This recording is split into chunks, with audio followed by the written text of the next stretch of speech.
Queridos irmãos, sejam todos bem-vindos. Um amigo entrou em contato comigo e trouxe uma questão muito interessante, não é?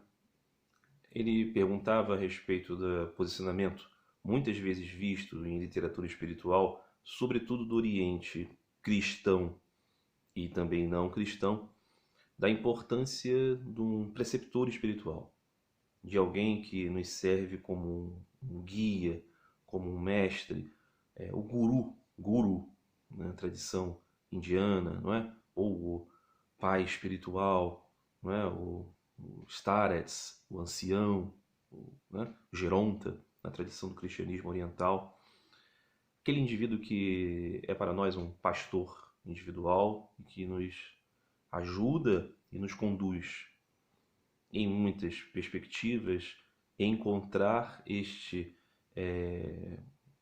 iluminador é algo absolutamente fundamental para compreender a possibilidade de uma pessoa se unir a Deus, né, neste mundo. E ele me pergunta como eu vejo isso, né? E ele diz, né, no seu comentário, que muitas vezes lê isso, sobretudo em literatura a respeito dos santos orientais, né? De outras religiões não cristãs, mas também muito no cristianismo ortodoxo, a ideia de que alguém, ao se deparar com um santo, com um ancião, com um yogi, com um guru, transforma a sua mentalidade pelo simples contato com aquela pessoa, com poucas palavras, ou apenas pelo olhar. E ele acha isso bastante, né, complicado de se compreender, né?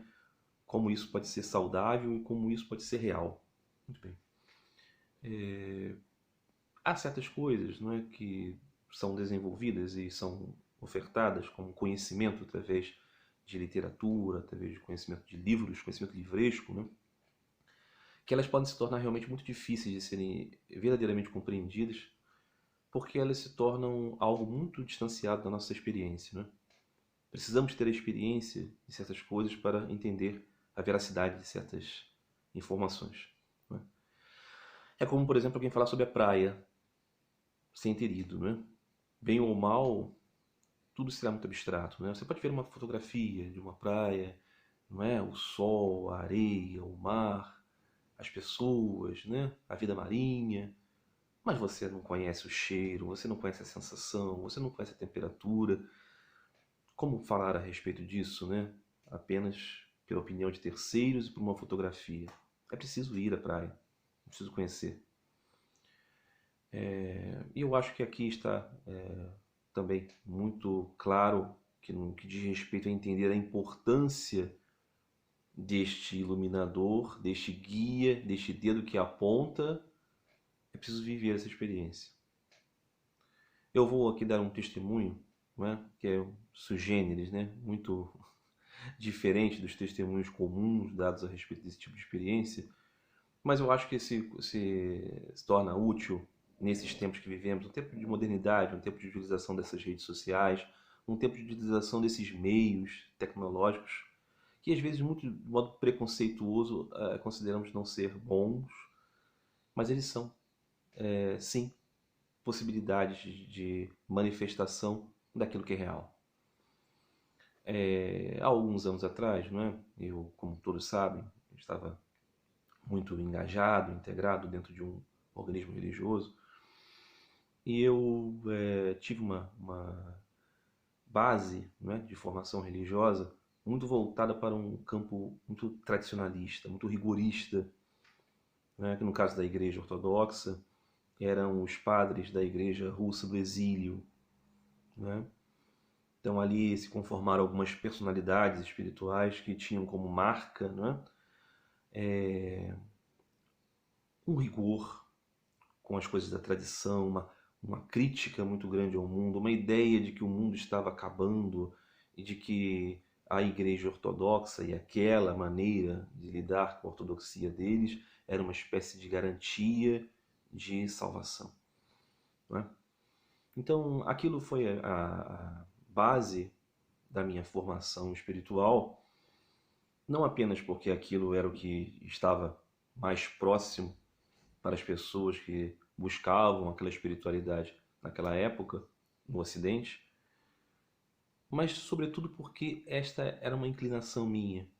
Eu estava buscando esse tipo de coisa. Então, tudo se conecta, né? A sua busca com um objeto ofertado, não é a sua busca por alimento, né? A sua fome e o seu desejo de comer certas coisas, né? Em detrimento de outras. Então, o que acontece? Isso marcou a minha ideia de virtude, a minha ideia de busca, a minha ideia do ideal durante muito tempo.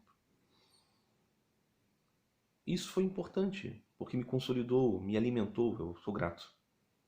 Só que com o passar do tempo, né, com o maior contato com o próprio Evangelho, e com a percepção também de outras perspectivas, eu comecei a entender que existia naquele rigorismo, naquela manifestação de baluartes daquele caminho espiritual, algo que se distanciava um pouco daquela luminosidade do Evangelho, não é? E eu me ressentia, assim, crescentemente disso, né? Só que eu era fiel àquele caminho espiritual, eu acreditava naquilo como o caminho, então eu buscava outras opiniões dentro daquele caminho para tentar trazer uma outra perspectiva que pudesse iluminar mais a minha caminhada. E foi nessa jornada que eu li bastante coisa, eu procurei, né, outros posicionamentos e encontrei coisas que eram mais suaves, mais luminosas, mais parecidas com o Evangelho. Mas aquilo tudo era mais literatura. Aquilo era mais conhecimento livresco. Aquilo era mais palavras ditas. Foi apenas em uma oportunidade em que, procurando, vendo, me instruindo, eu encontrei um vídeo. Um vídeo que registrava uma entrevista de um ancião, já falecido há alguns anos, que eu nunca havia ouvido falar, que não era um desses famosos baluartes do rigor, da verdadeira ortodoxia, chamado Ancião Tadeu. Ancião Tadeu é um monge e também sacerdote monástico sérvio, nascido, né, no início do século XX, em que havia morrido, né, ali no ano de 2003. Esse vídeo eu assisti em 2011, 2012. E ele era conhecido por ser um homem que era ouvido por ortodoxos, naturalmente, mas também por católicos, por muçulmanos. E eu achei aquilo um sinal interessante. Falei, quero ver essa entrevista, porque primeiro é a oportunidade de ver uma entrevista, ouvir a voz, ver o rosto e conhecer esta palavra que pode atrair até mesmo muçulmanos, né? Aquilo me chamou a atenção e eu fui ver a entrevista, uma entrevista de uns 50 minutos, feita com esse ancião e um professor de uma universidade da Sérvia. E o que acontece? Que esta entrevista, o ancião falou sobre aquelas coisas que eu esperava serem mais luminosas, de um modo ainda mais luminoso do que eu podia conceber. Algo que me lembrou muito passagens que eu havia lido há muito tempo atrás, em livros sobre o Vedanta, em livros sobre o sufismo, em livros de místicos da tradição católica, e que eram muito parecidos com o melhor que você pode tirar das expressões do Evangelho, mas com um adendo muito importante, é isso que eu gostaria de colocar aqui como um testemunho. Eu não estava apenas lendo, eu não estava apenas ouvindo sobre ideias, isso eu já conhecia. Eu tive a oportunidade de ver e ouvir uma manifestação daqueles conceitos. Ter contato, ainda que por vídeo, ainda de um vídeo já antigo, com aquela expressão de conquista daquele estado foi muito impactante para mim, e eu digo significativamente impactante, e modificou para sempre a minha mentalidade. eu estava num caminho de desconforto com aquele rigorismo, e esse desconforto virou dissipação de qualquer contato com aquele rigorismo, graças a ouvir o ancião Tadeu de Vitovinica.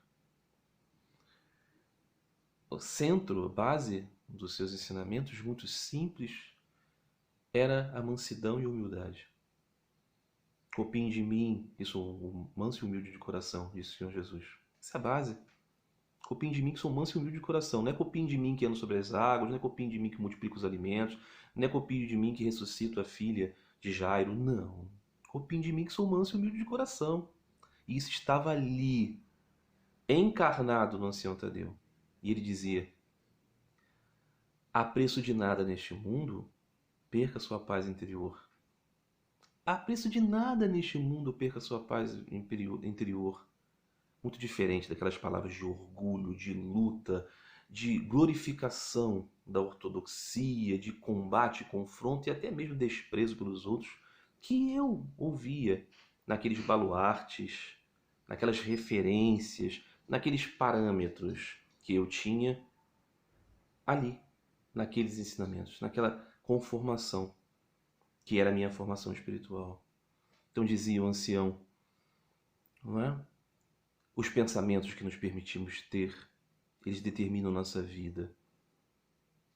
Que luz, que poder e que interiorização. Eu já tinha ouvido falar nisso há muito tempo atrás, mas eu nunca tinha visto a manifestação disso em uma pessoa. Não é?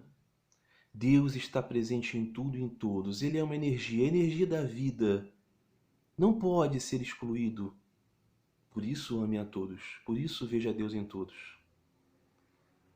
Dizia o ancião, uma pessoa vai à liturgia, recebe os sacramentos e acha que está muito bem espiritualmente.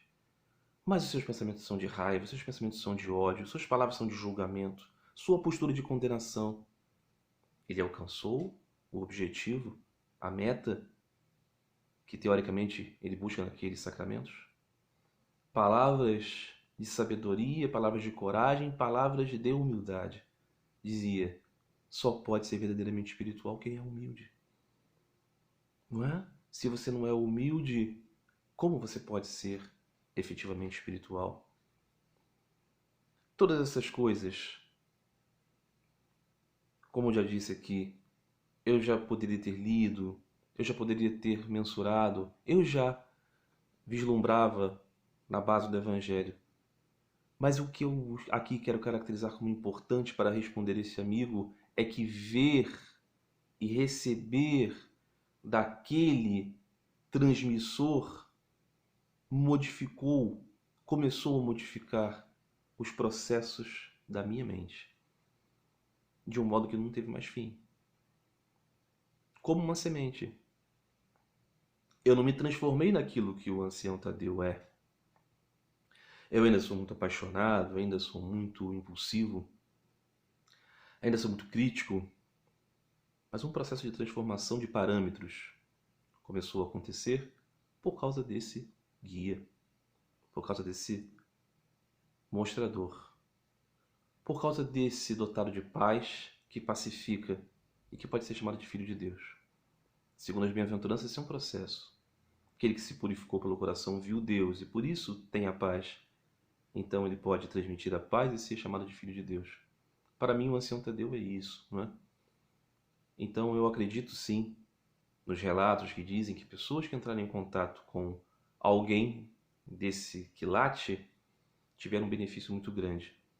Não é mágico, é um processo de experiência. E o processo de experiência é fundamental para a vida espiritual. Precisamos experimentar, precisamos ver. Disse o discípulo Filipe para o Senhor Jesus, Mestre, a única coisa que nos falta é ver o Pai. Mostra-nos o Pai. Disse o Senhor Filipe, quem vê a mim vê o Pai. Quem vê aquele que chegou à consciência de Deus e a vive e a manifesta, vê Deus com os olhos desse mundo, neste Filho. E esta é a importância dos gurus, mestres, pais espirituais, quando são autênticos. quando são verdadeiros. Eles nunca nos laçam a eles e nos acorrentam. Eles sempre nos dão ferramentas para sermos livres.